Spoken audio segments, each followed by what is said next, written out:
That's why I think this episode needs to be called Leads. Fine. Now that you have me, you must stop clicking buttons. I need 100 leads to get 5 closes. Well, if you get a repeat referral, you need 5 leads to get 5 closes.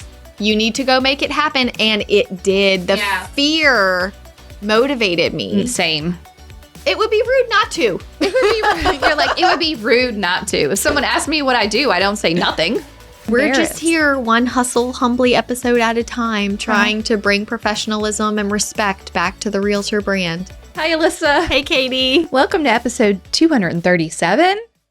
Getting business in a changing, challenging market. Okay. It's already changed. I feel like it's always changing, right? Yeah.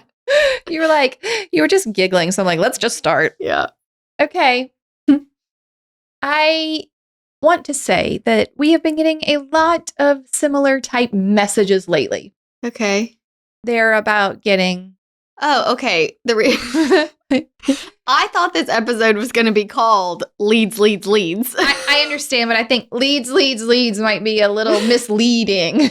But, okay. Do you want it to be called Leads? I don't know. When you said that was the name of the episode, I was like, oh gosh, I think I prepared for the wrong thing.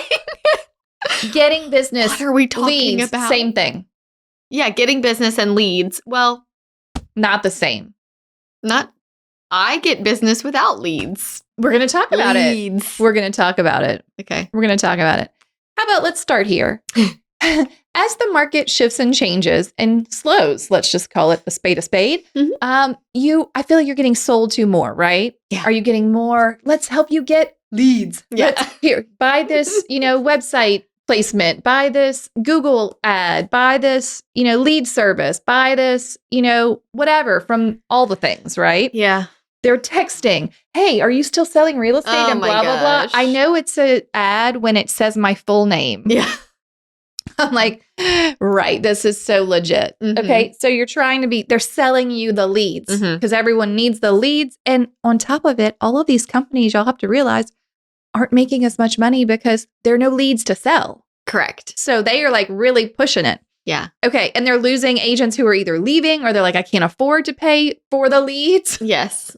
So, how do you know what's a good lead from a bad lead was the question that I think someone asked. Like, how do you know if it's worth paying for? What is your determining factor? I'm only laughing because I feel unqualified to answer these questions because I haven't ever used any of the different companies that sell leads.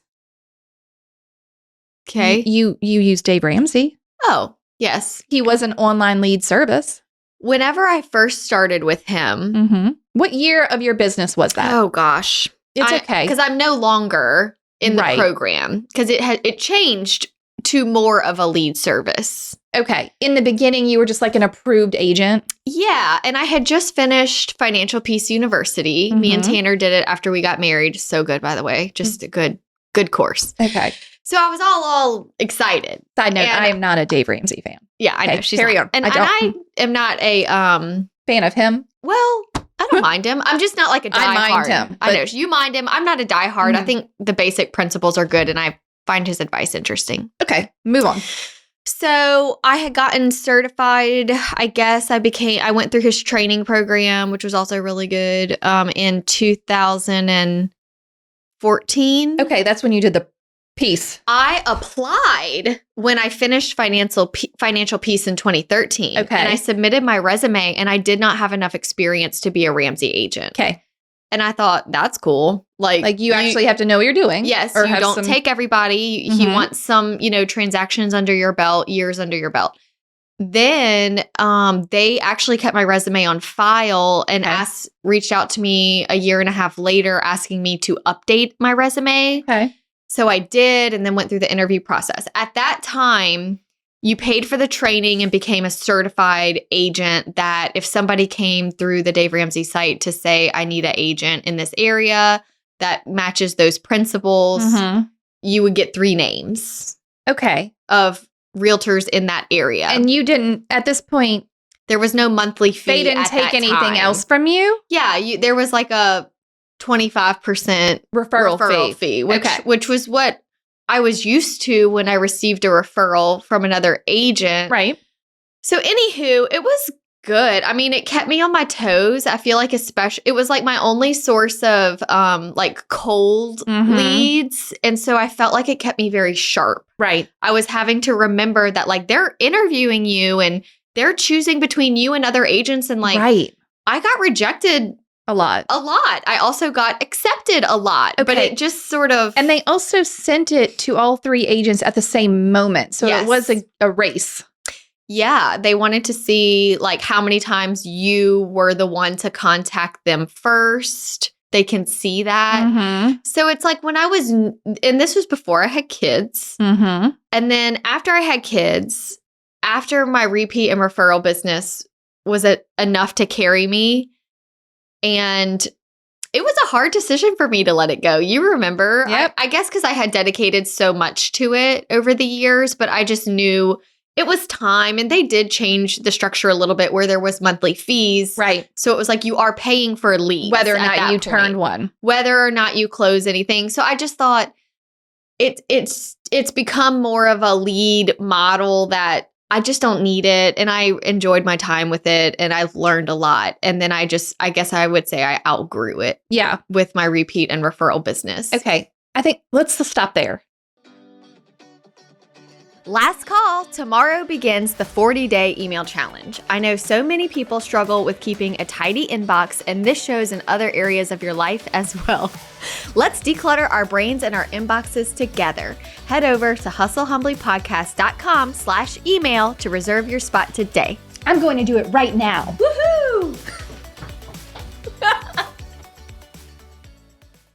The way that you outgrew it was that you served them well and then put them into your database machine, right? So that they could be repeat referral. I think that sometimes the vibe I get from agents who pay for leads is that they are so busy paying for leads and working that large volume of leads that come in that they kind of forget that it should be a hybrid.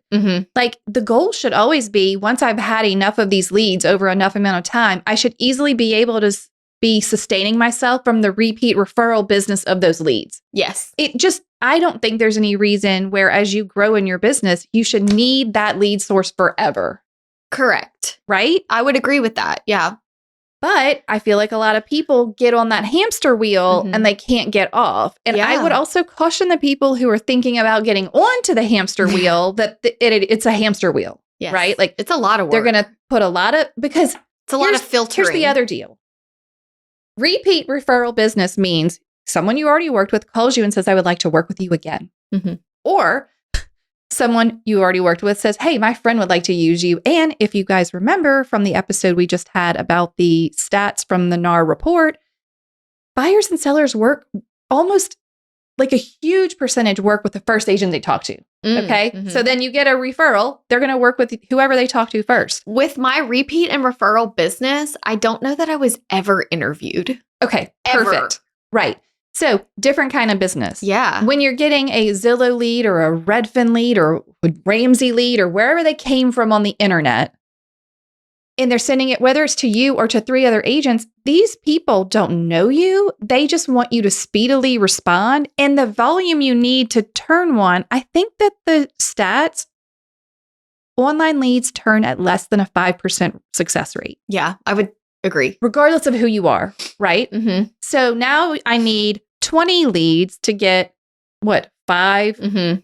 Not even 5. I need 100 leads to get 5. Yes. Right? 5 closes. I need 100 leads to get 5 closes.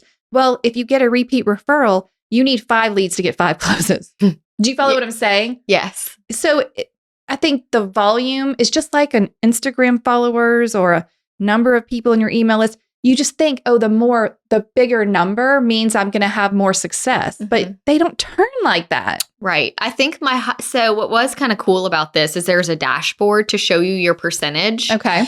And it was the percentage that you lost because they actually closed with somebody else. Okay. It told you that. Oh. But there was also the percentage that just never closed with anybody.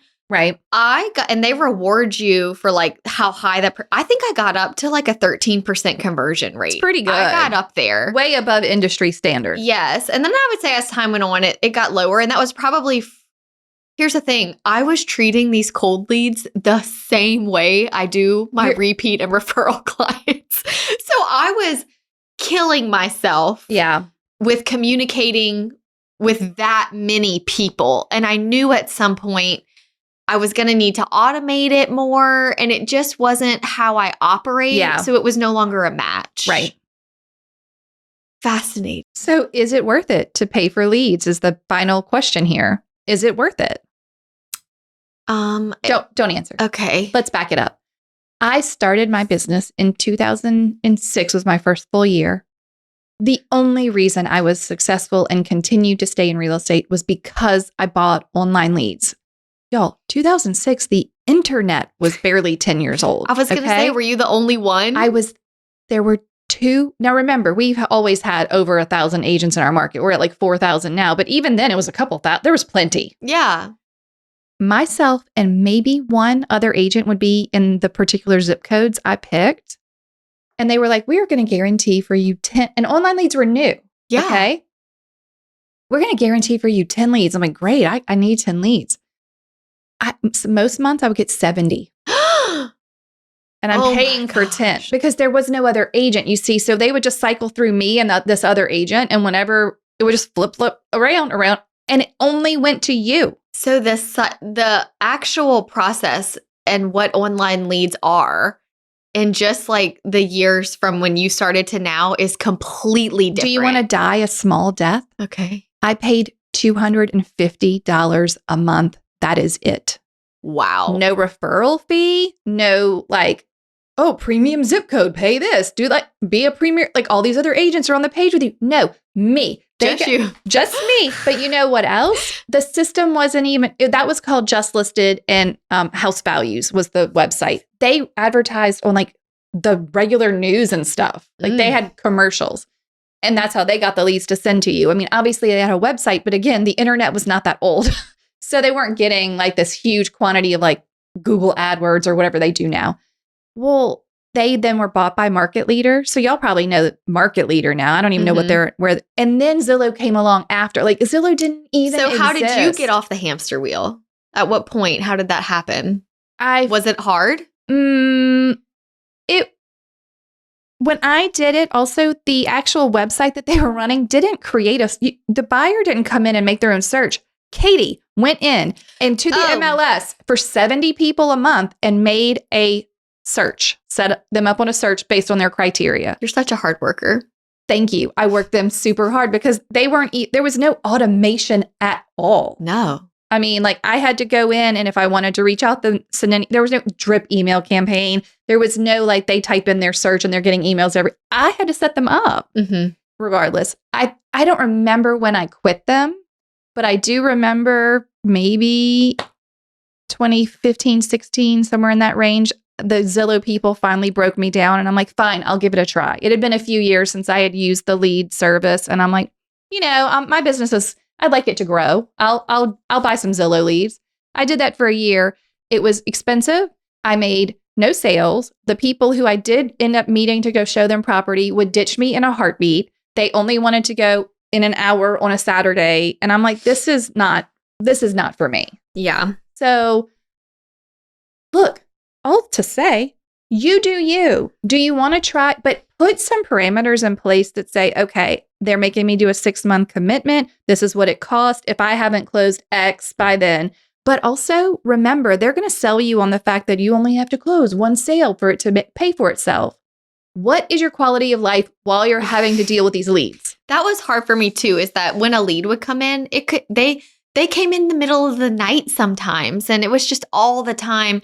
I love this story. One of my good friends is a lender and had an agent come to her and say, look, I want you to be on my lender list. And she was like, wow, thank you. This will be great. Thank you for giving me this opportunity. She said the next day I get this email. Here's sign the dotted line. Yeah, she never signed anything. The agent put her name and information down and basically said, is it okay if I send you some leads? And she was like, yeah, great. Thank obviously. you.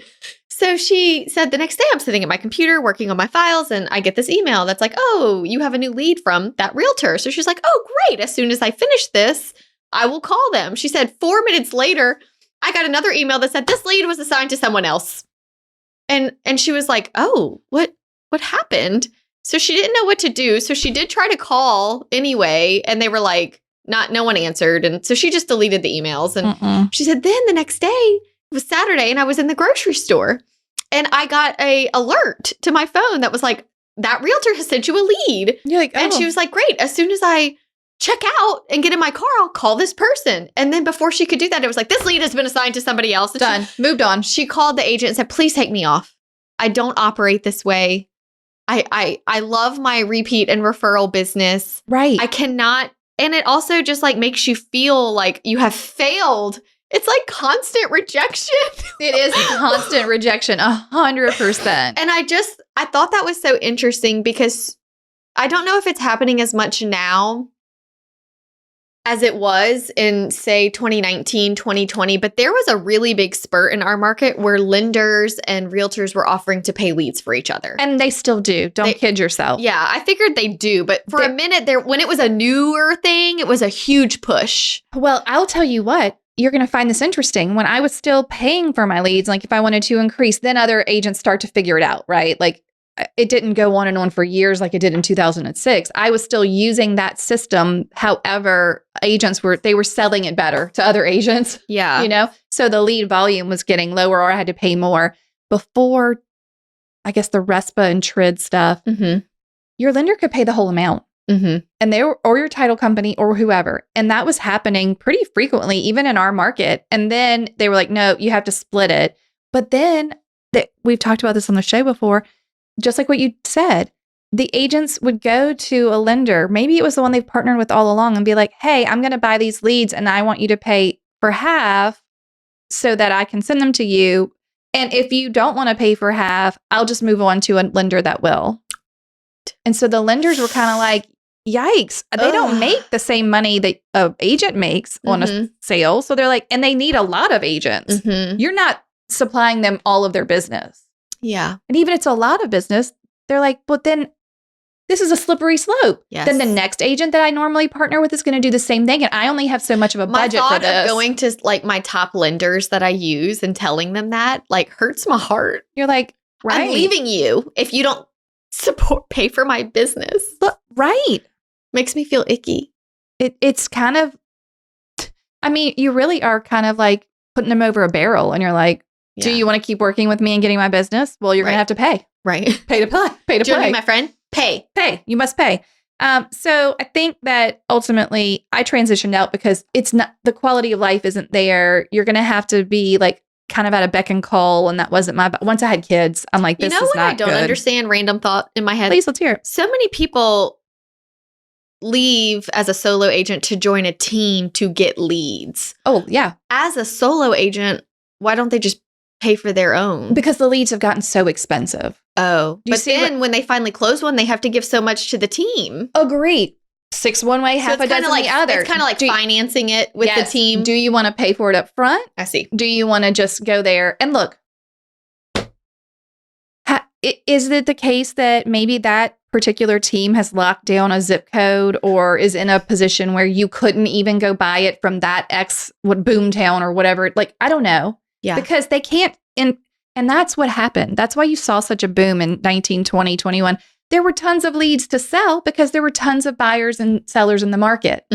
As the actual buyers and sellers leave the market, they have less quantity of leads to sell. Right. So then if you've always been locked into zip code 70808 as a team lead, you're still getting, maybe the number of leads have gone down, but that agent can't go to Zillow and say, I want 70808. They'll be like, well, we'll let you know when there's an opening. And that agent, maybe that team leader has it. Do you know what I'm saying? Yes. So in that way, I guess it makes sense. And if you don't have the money to finance it up front, if the problem is you don't have business or money, you definitely don't have money. No money, no business.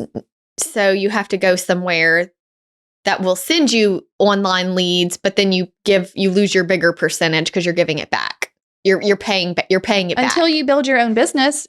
I mean, it's a necessary evil, I would say, if you're going to go that route. But like, did you exhaust all of the possibilities of ways you could get leads yourself for free? No, they did not. Did you host open houses every Sunday for a while to see? Did you, call it for sale by owner. Did you go ask the other agents in your office if they need help in a certain area, or maybe they don't want to work rentals. Maybe they don't want to work a certain area or price range or whatever. Did you do all of the what to do when you're new or slow? I think leads seem like the magic pill, the one-time quick fix. If I could just get some leads, if I could just get some business, I would be successful. I will tell you a story about leads. Okay. And I will not name names, but there was an agent in our market that had taken agent systems, or right before she did. And she and I were talking, and she said she was a Zillow agent. Personally, not on a team, paid for it herself, was doing great business. I think she was doing 52 transactions in a year. Wow. Amazing. Yeah. Right? She was paying $9,000 a month. Oh my gosh. So I'm like, hold up. Knowing our average price, kind of got an idea of what a commission might be. You got to do 3 sales. So she had to do 36 sales just to cover the pay for the leads. So that means that in reality, you're only making the money on 20 sales, right? Yeah. Because you had needed 30 just to pay. Just to break even. Right? So why not be a person who does 20 sales of your repeat referral, open house, a simpler, easier. And she was seeing 4 buyers on a Saturday that she never met before and might never see again. Just running. Because think about it now. If you did 52 sales from that, you had to get thousands of leads to wade through. Mm-hmm. I think it's people like to jump into things without checking the numbers, and that could be anything. Oh, yeah. They're very quick to join a team, switch brokerages, buy into a program that guarantees something. And I remember I had this new agent telling me that they were switching over to whatever brokerage because the brokerage, she was spitting out all these numbers. And I went, have you checked this? She was like, what do you mean? I'm like, you can see this all in MLS. Go look it up. Have you checked what they told you? Well, no. I said, let's do that right now. And I opened my computer and it was sparse. I don't know if they just lie. Maybe. I don't know. But I said, is there any, I don't know what they're basing their numbers off of. I don't know. I'm just telling you what I see in our system is not what you're telling me about. Mm-hmm. And it was like, people don't do their due diligence and their research for themselves before making these big financial decisions. They're just looking for that quick decision that's going to make them feel better. Well, look, a salesman typically sold you the leads. Yeah. They're good at that. That's their job. They know all of the objections. They know all of the ways to pull at you and be like, tomorrow you could have a buyer. If you're going to work your database, that's going to take you months. On the note of how you said, when you were working the leads, they would drop you in a heartbeat. Or the agent that you talked to that was meeting 4 new people on a Saturday, and then maybe she would see one of them again. Yeah. In our buyer consumer episode, we did a whole episode that we encouraged you to share with your buyers because it goes over the buyer rules and the whole process. How does the process work? Yes. Yeah. I have found it to be extremely valuable when I get new clients, especially for the first timers. The only negative feedback we received from that episode is that when we're going over the buyer rules in that with our buyer is it says, don't click on a Zillow link. Or any button. Or any button. On any website. Any website. Anything that says, talk to an agent. Talk to an agent. See the house now. Schedule here. We're educating our buyers. Don't do that because it will send you to an agent that is paying to receive your information. Right. And I could lose you. Yeah, if you want to work with me. If you want to work with me. Not going to work that way. Every time you have a house you want to see, send it to me. Yeah. Well, our friends that listen that do pay for leads were like, I don't know if I feel comfortable sending this episode to my buyer because that's how they found me sometimes. But I thought, regardless of how they found you, you don't want them to click the button again. You want them to stop clicking, especially if that's how they found you. You want to educate them and say, listen. Right now you have to break bad behavior. Yes, you got them, but now you need to educate them and say, listen, I know that you got me because you clicked a button. Now that you have me, you must stop clicking buttons. Yeah. And again, stop being afraid to tell people the truth. Let them know how it works. Hey, listen, you found me that way and I'm glad, but I don't want to lose you. I think we're a good match, or I'm going to do this for you. We're going to have a great experience. So you got to stop clicking the button. Stop clicking the button. And I would just flat out say that to them. Yes. Please don't click the button. You can continue to look on X website because I know that's where you're going to go to find houses, and that's okay. No more clicking the button. Here's my phone number. You can call me. You can text me. You can email me. You talk to me. I just had a young couple. I can tell I'm getting older. They were like, what, 30? Because like my first time home buyers used to be my age when I was 22. And now I'm like, they are in their 20s. These young children. I know. You kids. So funny. Anywho, they're young. And they really wanted to go see these houses. And I said, awesome. Have you talked to anybody about numbers yet? Have you been pre-approved? Well, we actually have an appointment scheduled for Sunday to go see this house. I said, oh, do you already have a realtor? Well, no, but we did request an appointment online and they said they could meet us there. And I said, look, I don't want to overwhelm you with information, but in realtor world, the agent that shows you the house is the one who gets the sale on that house. So it would not be fair for an agent to show you a house and on their weekend or anytime and then not be allowed to write a contract for you. She goes, I never even thought about that. They just think they're like salaried, hourly people, I just the listing agent. Button. Yeah. And she said, so what do I do? I said, unring the bell.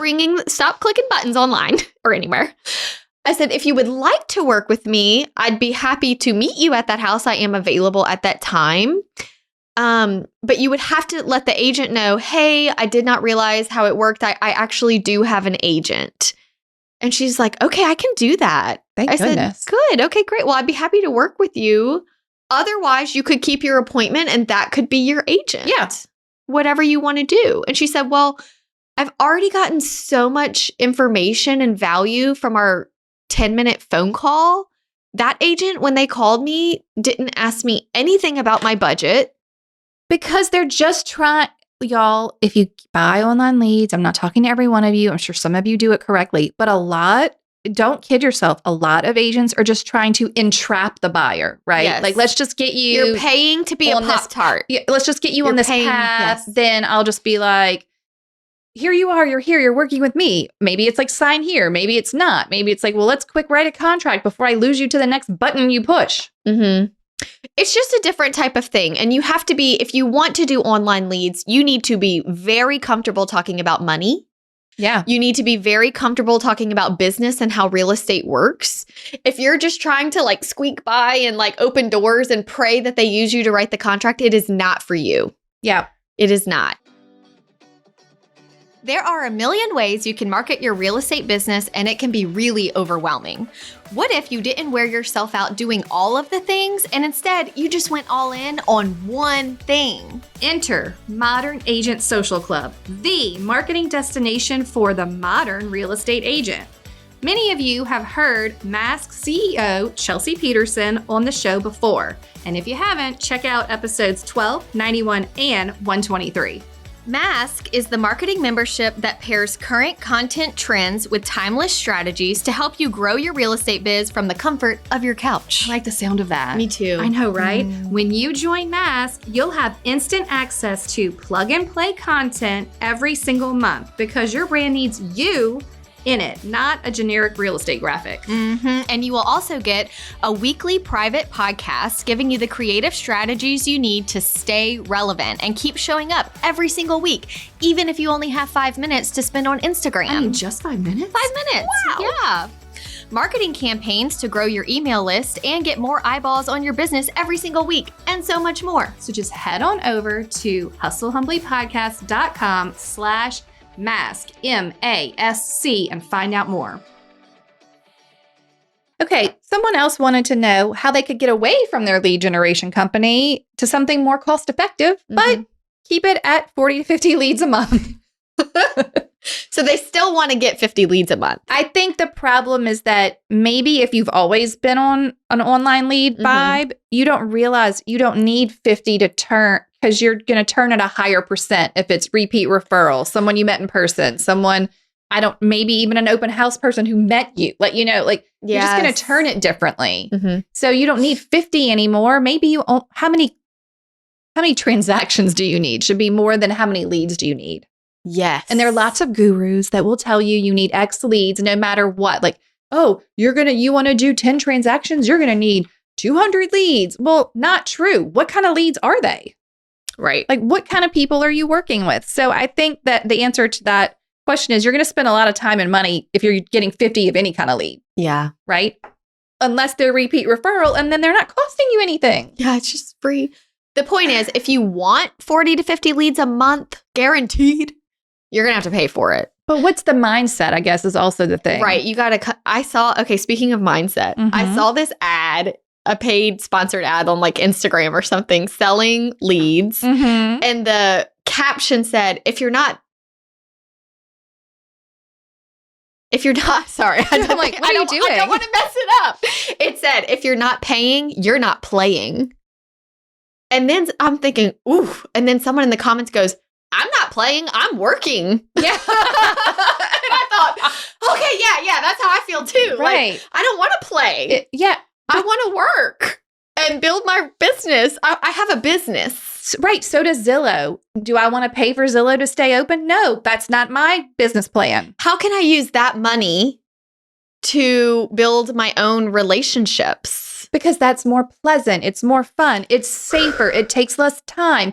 It is going to sustain you long term. Yeah. Right? Because you're going to build the system where you treat the people well. You do the transaction. You remember to follow up with them. You ask them if they know anyone. You send the notes to their dad who came to the inspection. Zillow is not sending notes to nobody. They're just pushing out more ads on Google and whatever so that they get enough leads in that they can sell to you. And I love when people also complain about Zillow is just taking our listings and selling them back to us. I'm like, but you're paying for it. Right. They can do that because they have all your money. You're complicit in this. And if that's fine, I mean, I'm not. They're using your listings to get leads to then send it to other agents that pay for them. Right. And now it's too far gone. Even if they disconnected and they couldn't show all the lists, it doesn't matter. The public would go straight there and be like, oh, I need to click a button to say my listing can go on Zillow. Well, obviously I'm going to click the button because I need my listing to be on Zillow. Sure. Okay. What about phone duty? Is phone duty dead? It's not in my office. Okay. People still go in. I do think it's slower. But the key to me is scheduling your phone duty on an office day and bringing plenty of other things for you to do. If the phone rings, great. If it doesn't, fine. Okay. Are open houses dead? No. Definitely not. No. Right. So if you do phone duty well and you do open houses well and you put in the time it takes, eventually you can't not get business, right? Correct. Like, it's going to happen. Now, I do think that a lot of the pushback lately we've been getting is kind of, we're going to get to the market in a second. It's kind of market-based, right? Like, even if you're on phone duty right now, there are probably less calls coming in. There are. Even if you're paying for Zillow leads, there are probably less leads coming in. Yeah. Because there are less buyers and sellers in the market in this winter period. I think it's going to, as this airs, I think we're getting more into the spring. And we'll see what the rates are doing. Like, we'll see. It's going to change. It's going to change. Fluctuates. Okay. While we're on referrals, before we talk about the market, actually, how do you crack the code of past client referrals? So we're just like, work your past client. Is there a code? How do you crack it? You have to ask. I know this sounds crazy. Okay. But when I do my November or whatever, whenever I do any type of campaign, that's the word I'm looking for. Whenever I do any type of campaign where I am saying, hey, I just wanted to thank you so much for working with me. And I wanted to remind you that I am open for new business. I strictly want to work repeat and referral business. So anybody you know, send them my way. I do this every single year. And every single year I get different responses, and I get a few that say, oh, awesome. I always feel like you're so successful that you don't need it. And I'm like, y'all keep me successful. So it's sort of like you have to remind the people. And then there's like this huge blip of incoming business. And I think that can be done if you are slow you need to be writing notes, and it doesn't have to be to someone that you sold a house to. I went back through my high school yearbook. Of course you did. Of course you did. And I wrote notes to my friends' parents that I was like close with in high school and said, I'm in real estate now and I love it. It's going so well. If you know anyone, please send them my way. I cannot tell you the response that came from that. That's really sweet. Do people want to do that? No. They're like embarrassed. Why? That's the let's go real deep mindset. Why? Why did you get into real estate? If you were going to be embarrassed about it, you can't stay. You got to go. Like if you're afraid to tell your aunt or your friend's parents that you actually sell real estate, let's dig even deeper. Why are you embarrassed? Like, are you embarrassed because everyone thinks realtors are scum? Because I got that in a couple of messages. Like, but how do you, and we're going to have a whole separate episode on speaking to your value again, because we need to do this, but let's just think, what makes you embarrassed? Yeah. Are you embarrassed because you don't have a lot of experience? That's fine. But how can you build some confidence? Like you're learning right now. So why are you afraid to ask? Because it's so funny. People, they just think that the biggest thing is I don't want to come off as salesy. Yeah. I don't want to be at my kid's baseball game and come off as salesy. Asking someone what they do and they say, oh, I'm a nurse. What do you do? And you say, oh, I'm a realtor. And then y'all talk and you ask that nurse, where do you live? Oh, I love that neighborhood. What is salesy about that? Nothing. I also don't see what's salesy about saying, hey, if you have friends or family that are going to buy or sell, I'd love for you to share my name. Yeah, I'm not asking you to pay me anything. I'm not asking you to sign up. I'm not going to send you 600 emails about it. I just literally said, hey, like you said, I'm open for business. Yeah. I am a business. I'm going to need some clients or else I'm no longer going to be a business. And I think letting them know, I only want to work my repeat and referral business because y'all have been such a delight. Right. Keep that going. Make it feel elite almost. Yeah. Like I only want to work with you and someone you send me to. So you have the keys to like make this happen. Right. They would much rather pay.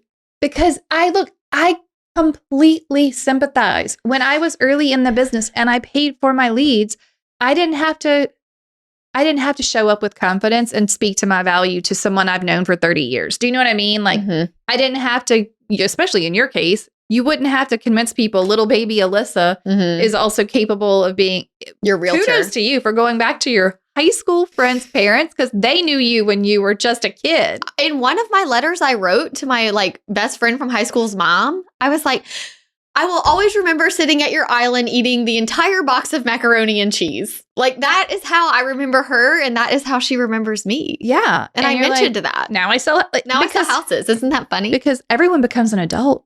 They can sympathize with the fact that you're obviously not a 16-year-old kid anymore. I just find it to be interesting because it really is mindset. And this agent said, I can't quite bring myself to do the Buffini continual ask thing. Always think of me for friends and family. And I would like to say, can you not bring yourself to say it one time? Yeah. It's fine if you don't want to send them a note every month saying, send me your, I'm always, I'm never too, his thing is I'm never too busy for your referrals. But I'm like, also, did you ever say it? Yeah, ever once? It's not all or nothing. Can you say it 2 times? Yeah. Like what if someone said, hey, how's the market? And you're like, it's going really well. I'm focusing on growing just my repeat and referral business this year. Let me know if you know anyone. I would never be your friend again. Never? Never. We're broken up. We had someone ask recently, like, I'm in this season where my kids are so busy and I'm like, I enjoy going to the birthday parties and meeting new people and meeting new parents. And they're like, I don't want to go to the birthday parties just to get deals. I'm like, I don't go just to get deals. But while I'm there, I don't sit in the corner and talk to no one. I say, I'm Alissa. I'm Haven's mom. Oh, you're his. Oh, great. Awesome. What do you do? Oh, cool. It would be rude not to. It would be rude. You're like, it would be rude not to. If someone asks me what I do, I don't say nothing. Nothing. I'm a realtor. Yeah, please don't tell me. They're so embarrassed. And while at times I am embarrassed to throw myself in with this lot of realtors, I still have to, I'm not embarrassed about the job I do. Right. Like I know what I do. And I know I have like my best friends, they are like, for sale by owner, why would anyone do that? Because they know me. Yes, they know what you do. And I'm not afraid to tell them what I do. Like, They're like, obviously you're working. I can see what you're doing. All right, let's move on to the market. In today's market, especially our sweet new agent friends who showed up in 2020 and beyond are like, what is happening here? Yeah. How do you, Alissa Jenkins, prepare, plan, deal with changes, fluctuations in the market? I over-prepare. Right. You're like a saver.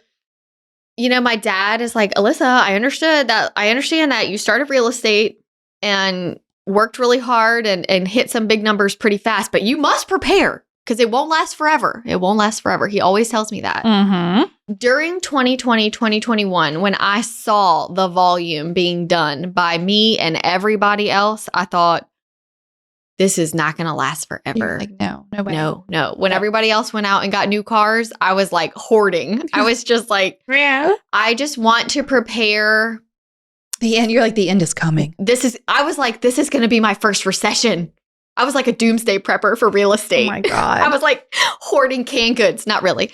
But I kept thinking, if there is a recession coming, I will be prepared. Yeah. And then it didn't really come. It was a soft landing. It was a softer landing than I prepared for. Thank goodness. But it allowed me to enjoy it because I went, finally, that madness. Take a breath. That madness of 15 offers per listing is over. I have got to clean out my database and I have to tidy up around here. Okay. But you might be an anomaly. There are lots of agents listening. They're like, well, I didn't prepare and now it's slow. Yeah. What do I do? And some people are like, do I get a second job or a full-time job? What's your take on this now? You know what's interesting to me? In the beginning of the show, and for a long time, we've always said we believe agents should be full-time, right? But also, you cannot be full-time if you don't have clients. Then you have extra time. Well, you need to be full-time getting clients. Right. You should be working. But I'm like, let's just say you have no transactions and you spend some amount of your week doing the business acquiring work, right? You still have time because you're not spending any of your week managing clients. Yeah. Do you go get a second job? What's your take on this? I have seen a handful of agents that did get a second job and did it well. Okay. And used it to grow their real estate business. That's better. The problem is, and I don't like blanket statements, just like, all leads are bad or whatever. It's most agents this, most agents that. So I'm not going to say all. Right. But they trick themselves thinking that they can do both well. The agents I know that did it well, did it for a very short time. They were very intentional and very disciplined about, I'm still going to do open houses. Was it a full-time job that they took? No. Part-time. I've never seen anyone take a full-time job and do real estate successfully, ever. I've seen a lot of people try. Yeah. Never have I seen it work. If you're one of those listeners, we're going to get emails after this. I do it just fine. I am a stay-at-home mom with a full-time job and I sell real estate and I'm successful at all three. I've never met anyone like that. I would not be able to do that. Right. And so I'm just saying to be realistic about, you can do anything. You can. But not everything. Not everything. That's my favorite quote. I know. And you don't want to do everything. What is life at that point? So I think if you have to do it, you have to have a plan in place for how that particular part-time job is going to help catapult your business. Yeah.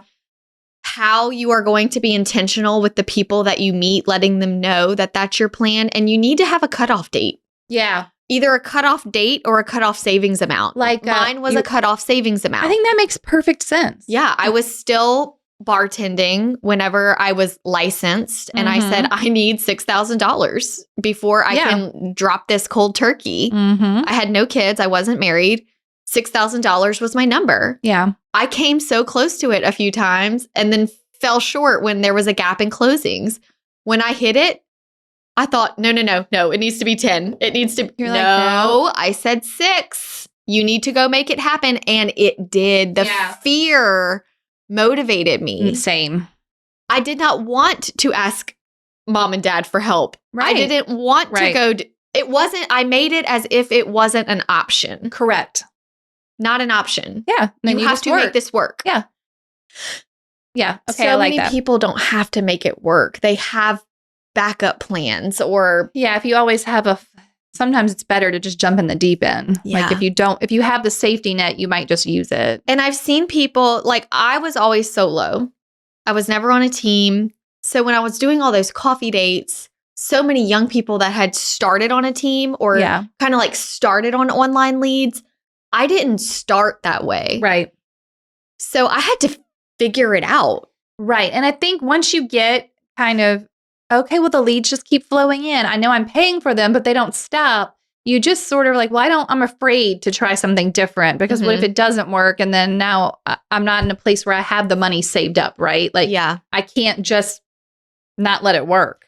In our episode that we did on cold leads, following up on cold leads, sign calls is one of my favorites. Okay, great. I want to ask you, how do you know when a lead is dead? So we're talking about needing 100 leads to get 5 deals. There was 95 people. When did you call it? When were you like, flatline, this isn't working? Yeah, that was hard for me at first. And then once I started like crossing people off the list, it got really easy. You're like, you know what? This is great. My final email, which I think is in our prospecting templates that they get when they join community, my final email said something along the line of like, hey, Alissa here again.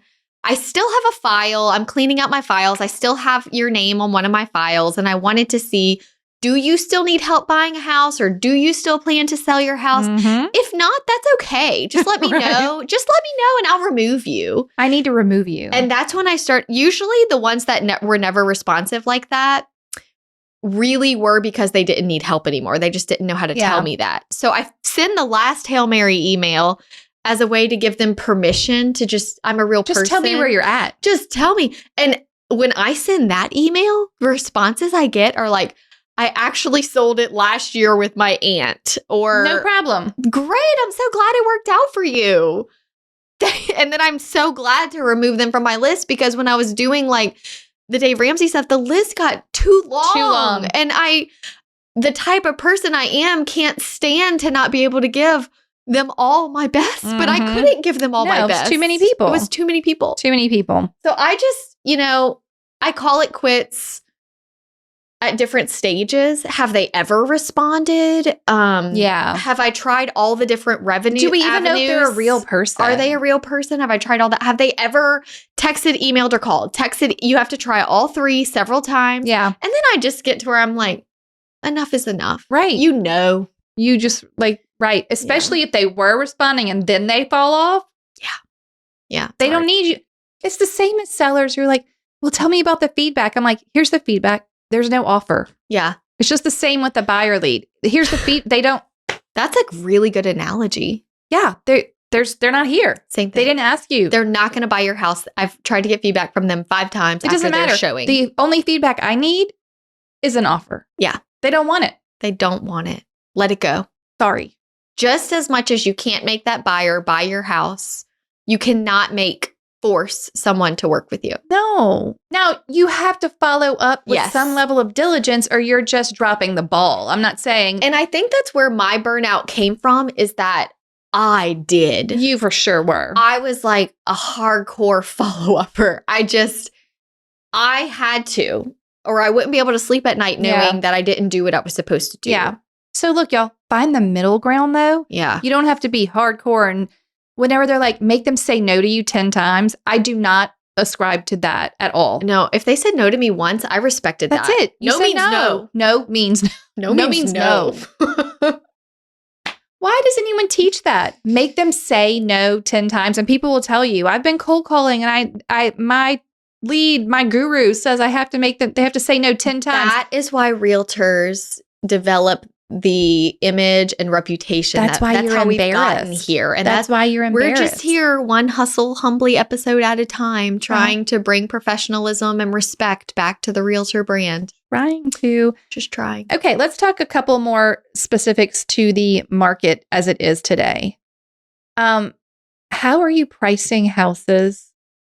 I feel like this has to be a whole nother episode. Such a different question. Okay, fine. But it is market related. Okay. So like if it's challenging because the market is challenging, inventory's tight, how do you price them? That's why I think this episode needs to be called Leads. Fine. All right. You want me to save this for later? People are going to be like, I want to know. Okay, let's talk about it.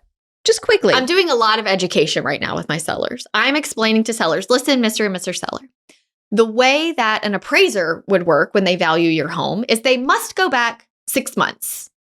They aren't really supposed to go back further unless there's no comps. We have some comps here, or maybe we don't. So I had to go back 9 months, okay? Whatever it may be. But the problem is we're in a shift right now. Mm-hmm. So the last 6 to 9 months were this. Mm-hmm. We may be able to do a little better than this if we can get your house really staged well, presented well.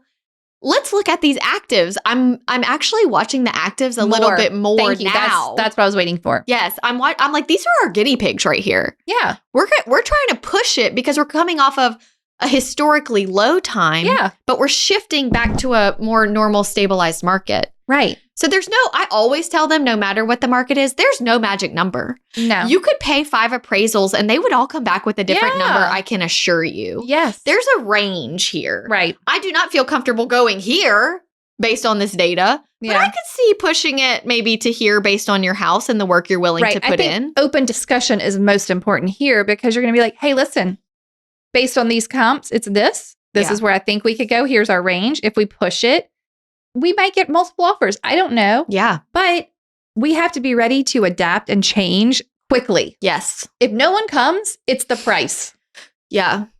So let's make a change. As a data-driven person, it is very hard for me in this shift. Like I'm having to educate. I usually let the data speak for itself. I'm having to do so much more education. I did one this week and I did look at the actives more heavily. And I'm like, look, all 4 of the houses on the market have been on the market over 100 days. Yeah. This one is exactly like your house. This is the price.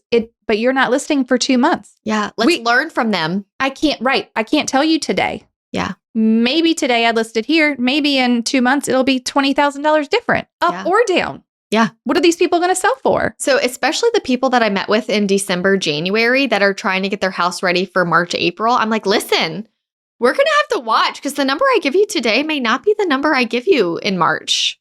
Could be different. And that's always the case. Yeah. It's always the case. And my broker that at Remax for so many years used to always say, appraisers are always behind the actual market because they're looking at data that already happened. Agents are seeing what's happening with sellers and buyers today. We hear what buyers are saying, what they're seeing, what they like. Yeah. Which houses are selling or not. It's different. They're always behind. They're always behind the market. Okay. One more logistical question for this current market. A shifty question. The move-up buyers. How can we help them be non-contingent? So the list that this person was already aware of was a bridge loan, pulling money out of a 401k, taking out a HELOC, which is a home equity line of credit. But what are the creative solutions? What are they missing? I'm sending all of mine to the one-time recast. Okay, tell people what that is. The one-time recast is when you do qualify to have both mortgages, debt to income ratio wise, but you do have to have the minimum down payment saved outside of the equity of your home. So 5% for conventional, okay? You would put down the minimum, even though you really wanted to put down 20%. Because that's what you're going to get when you sell your house. But if you have to buy without selling your house, you put down the minimum 5%. When you sell your house, the one-time recast will allow you to make a one-time lump sum payment.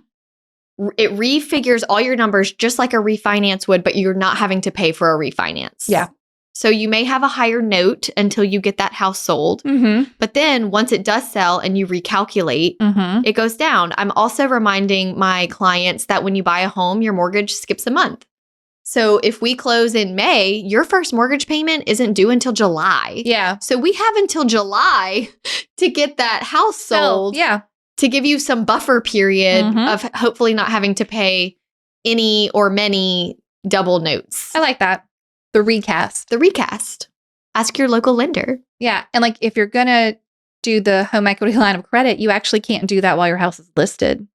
Right. So you need to know the rules of what is the plan. I think we found a way to do that.